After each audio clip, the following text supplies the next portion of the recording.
Guys, we're rounding out the day by trying to get finished up on this dirt project. But thanks so much for following along. Hey, over 3,000 subscribers now. Thank you so much.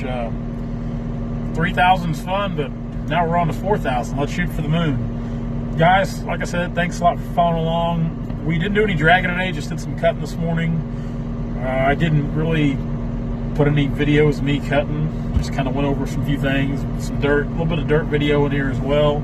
Kind of mixing up the day, and I think later on today yet I've got to go pick up a log, a cut log, walnut. So it's going to be another long day, typical. So like I said, be sure to like, comment, subscribe. Check out everything we're doing on Timber Tracker at timbertracker.net. Download the free Timber Tracker app. Check out everything we're doing with logger threads. You can see us at the Wapello Woodlands Expo, the 24th of this month, 24th of March. That's a week from this Saturday in Dudley, Missouri. Check us out down there. We'll have a bunch of the Logger Threads apparel on hand. Logger Threads girls will be there promoting that stuff. We'll be there hanging out for the day, kind of taking it all in, seeing the Lumberjacks games. This is our first expo of the year, so we're pretty excited about that. I got the mock-up of the newest image, the newest design for Logger Threads called the Tree Hugger. It's pretty legit. It's pretty awesome design. We'll probably release that maybe later this week, if not the first of next week, once we get the color options all picked out. We'll probably do a 3-color option run on it, so be looking for that. Guys, that's it for me today. Like I said, be sure to subscribe, and you can follow everything Turner Logging does at Turner Logging on Instagram, Turner Logging LLC, so don't get that mixed up. Turner Logging LLC on Instagram and Facebook. More active on Instagram, but we try to cross-post everything to Facebook as well. So check that out, or you can go to turnerloggingllc.com. It's just our website. Not a lot of cool things going on there. I've got to get back to work here. The GM is a slave driver, and he's really cracking the whip on me. He's going by the dozer right now. So, guys, thanks for hanging out. Be another day tomorrow. Hope you hang out with us. We'll see you later. Have a good day. I'm telling you, man, this daylight savings time messes me up. It just messes me up. I hate it. I wish they'd leave it alone. Things knocking over. Now, yesterday, and we'll look at that log pile later, that patch of timber down there along the old railroad bed, that's where I cut logs last night. And I just went through there and I cut about all the walnut out of there. I'm going to cut some of the oak as well, some of the better oak, because that's right next to the highway. And I told the landowner, I told her specifically that I wasn't going to get too carried away down there. And I think that she would like me to cut more than what I am. But she has a beautiful, beautiful farm here, and I know she cares about the looks and the aesthetics of it. So it's like I told her, I'm going to be very selective about what we cut out of there, just because I don't want it to look like a bomb went off when people drive by, because I drive this road all the time. I mean, 10, 12 times a week going from Stockton to Springfield. This is the road I take. I take the back way. I'd rather take the old back 2-lane road as I would the 4-lane. So like I said, that's something I really think about a lot when I log. I care about how things look when we're done, especially from the road. I want it to look like it's been logged, but at the same time, I don't want to look like it's been just destroyed. So this morning we're going to start up here on the hill in this little patch. There's some walnut here. I don't think there's much oak. I think there's a few that we'll cut, but there's some walnuts scattered in this little patch here. So we'll go through here and knock them down what we can, because I think some towards the back, that back fence is just right over there and they lean. So I might have to have Dad help me one day. He took yesterday and today off, so it's just been me, but he should be back tomorrow to cutting. But we'll go through here and we'll try to get these on the ground, radio, and get them out, because I've already got the walnuts scheduled to sell next Monday. Sometimes I put the cart before the horse, but I try to run everything on a schedule just so we can kind of stay on a timeline. So I'm going to fuel up. I got to sharpen my saw first thing, but I'm going to sharpen, fuel up, then we're going to go in here and get to cutting. I forgot how much I kind of actually enjoyed cutting oak. No stress. You just go up there and knock it down. You ain't got to worry about busting a high-dollar tree. These oak ain't real big. This is just post oak. For some of you guys that don't have post oak, it's just kind of looks like a white oak, but it's not at all. It's just a low grade junk oak, more or less. Make a lot of railroad ties and pallet material out of it. Some of the big stuff we do have a kind of a niche export market for, but it's got to be big.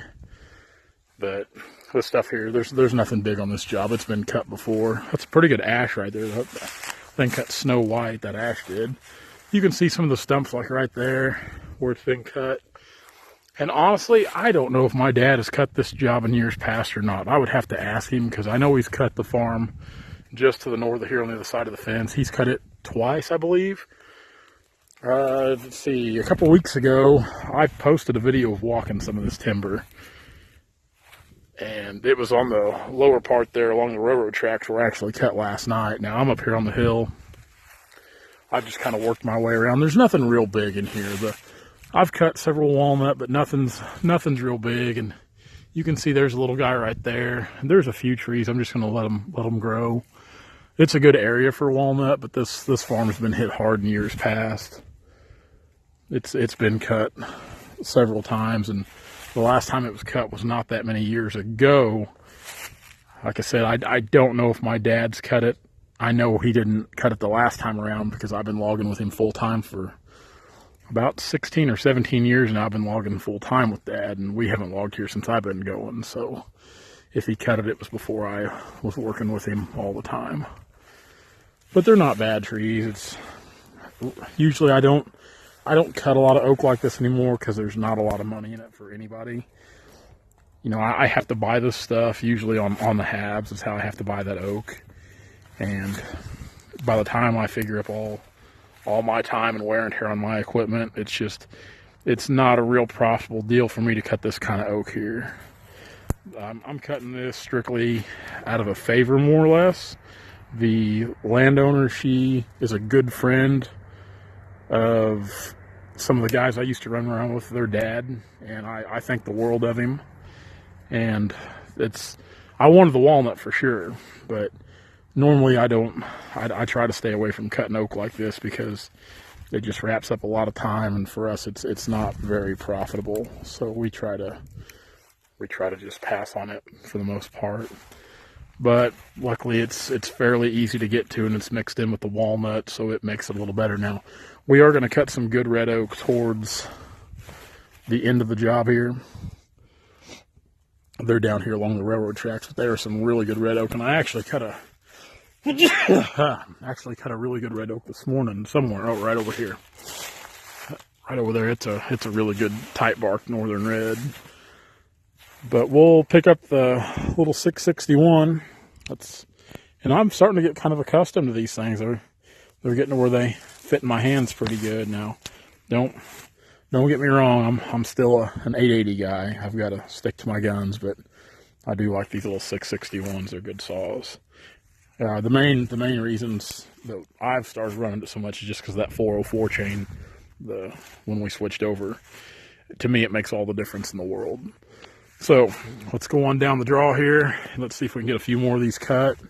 We might fire up the skidder and try to get some out. Oh, this is that good stuff I was talking about. There's some pretty good sized trees. Got another one up here bigger than this one, a lot better. This is more of a black oak here, what I call black oak. This thing up here, it's more of a true northern red. I mean, what I call a true northern red. See, these tight barked here. I call these the true northern reds. And like this whole thing I cut here, it's more of a rougher bark. I just call it a black oak, but I mean, we get paid the same on both of them. It really, call it what you want, but whenever they're sold at the mill, you get red oak prices for it. Now this is, like I said, the road is right there. This is the old railroad bed. That tree's laying on the old train bed there. No tracks, just the bed. They ripped the tracks up years ago, but like I said, we're being very selective about what we cut out of here. There's several trees that could be cut, but like I said, for aesthetics purposes, I'm just taking the bigger, more mature trees that'll actually bring her a little money, because I don't want to ruin this right here for her. I want this to be kind of left where it's got a good view to it and doesn't look like a total disaster. So I'm trying to fall these trees back this way because there's a little embankment there, and I can pile those tops in there because the tops have all went over that, and that one went out in the hayfield, but I can push them around with the skid steer, the skidder, and we can kind of keep things nice and neat.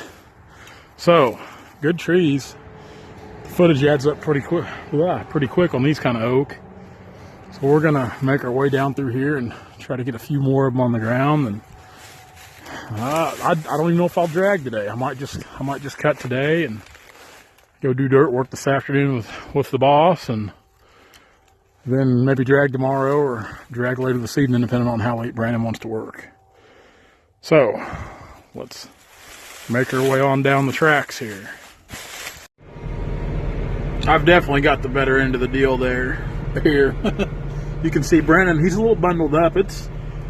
I don't think it's that bad out today. I think it's pretty nice. Of course, I was out cutting this morning, but sitting in this skid steer, I'm just kind of waiting until he needs me. He's getting all that cut in. This is the last pad, and this was an addition. It was kind of what we call a change order, what we're calling a change order. And, oh, he's needing me now. He's needing me now.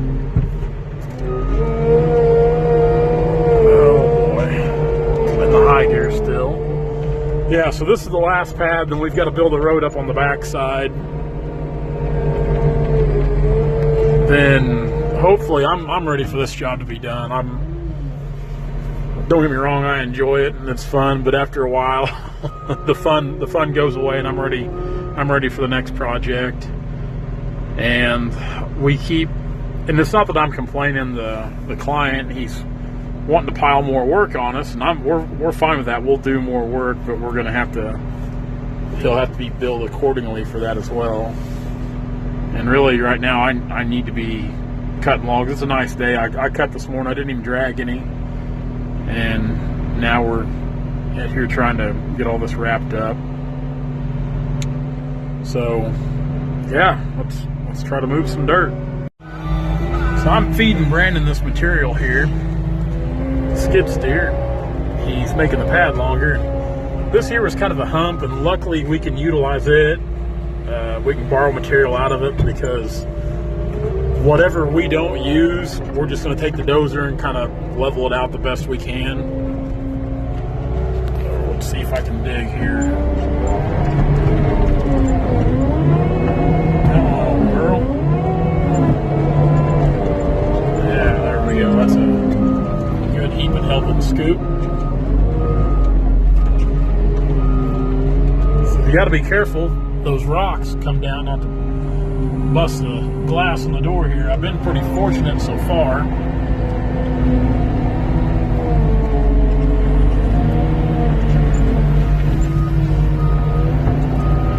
Little by little, we chip away at it. We actually work pretty fast together, me and Brandon. This is a pretty good combination, the dozer and the skid steer.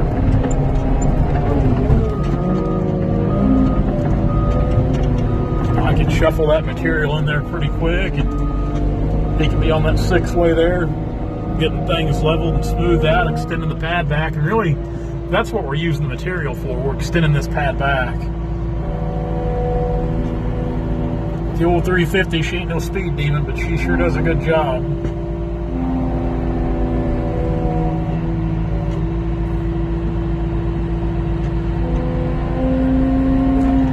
Up here. Track it in. Getting the call sign from the boss. I gotta track this in, so we're gonna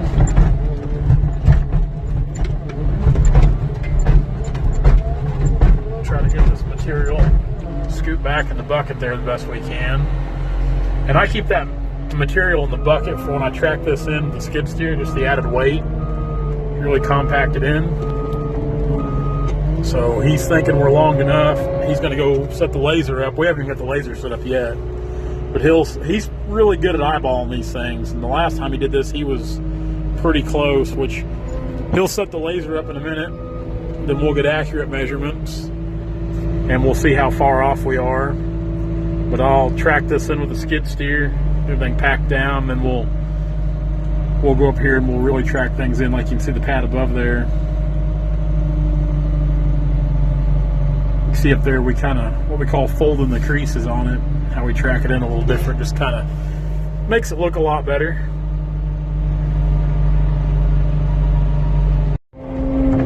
Now we're starting to track this in. I'm just going to run back and forth over this bucket of material in here, get it packed down good. Like I said, we'll know from there what we need to do, and we'll stop just shy here. We won't go all the way to the end. I actually probably went just a little too far that time. See, it makes all the difference in the world. We'll know where we're at here real quick. And when I'm really, once we go back over it, I'll run in the high gear just to go a little faster. But the first time I really pack and track things in, I usually keep it on the low speed, just kind of ease over it. I'm no dirt official, or I'm no expert on dirt work. I've learned a lot, and I'm still learning a lot, and I enjoy it. I pick up tips wherever I can. But this seems to work really well for what we've been doing here lately, and we'll probably continue to do this till we find something a little better. We tell you what, I'd like to have a little sheep's foot roller. That's what I'd like to have. That would be awesome, because we're wanting to do some bigger dirt projects in the future. I mean, don't get me wrong, we're not wanting to take on building like any Walmart super centers or anything like that, heavens no.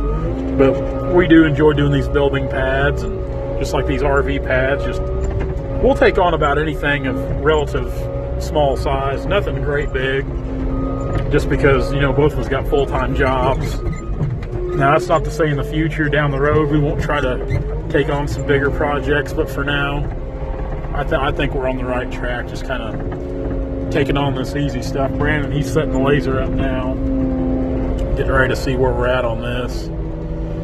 We'll probably put the wraps on this video right here. That'll probably be the end of it. Then tomorrow we should have a good day of being in the timber. And maybe Thursday we'll have a little surprise trip in line for you. A little trip down south, a little afternoon trip, if everything plays out. So be sure to hang back out with us Thursday for sure. Hang out with us every day. Tomorrow, hopefully we'll have a good full day in the timber tomorrow. Like I said, I didn't drag anything today, I just cut. Because I knew I had to come out here, but I wanted to get a bunch of them laid on the ground. So we'll see where we're at here, and we'll see you guys tomorrow.